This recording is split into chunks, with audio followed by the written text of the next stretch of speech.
The longest relationship of your life, that nobody ever taught you how to have, is the one you have with yourself.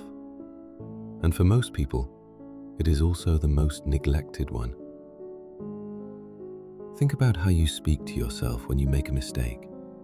The voice that shows up in the 3 seconds after something goes wrong, before you've had time to compose yourself into someone reasonable. That voice. What does it actually say? Because for most people, that voice is not kind.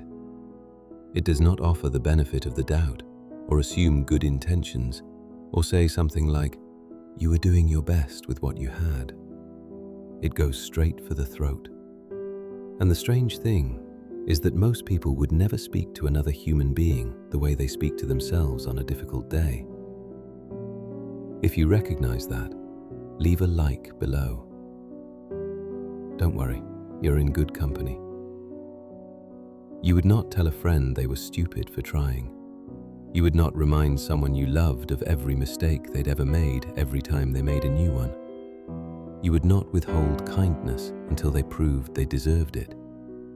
But you do all of that to yourself, every day. So consistently that it stopped feeling cruel long ago. It just feels like sheer honesty now. That is the part worth questioning. Because somewhere along the way, we have learned that being hard on yourself was the responsible and reasonable thing to do. That self-criticism was necessary. That if you didn't hold yourself to account, nobody else would. And that kept you safe for a while. But safe and well are not the same thing. The relationship you have with yourself shapes everything else around you.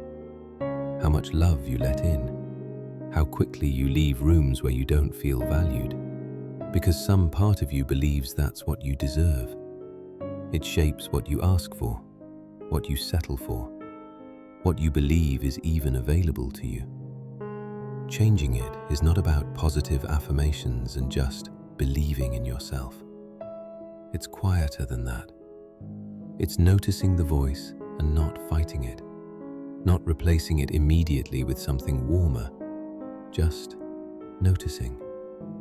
There it is again. That thing I say to myself, that thing I would never say to anyone else. That noticing is the beginning of something. You have spent years being in a relationship with yourself that, in fairness, you did not choose. You were never taught to examine. But what I want to let you in on is, you are allowed to renegotiate the terms of the relationship with yourself, slowly but surely, without pressure. Try one small act of not being cruel to yourself at a time. That is not a weakness, but in fact, that is the bravest, most necessary work a person can do. Start there.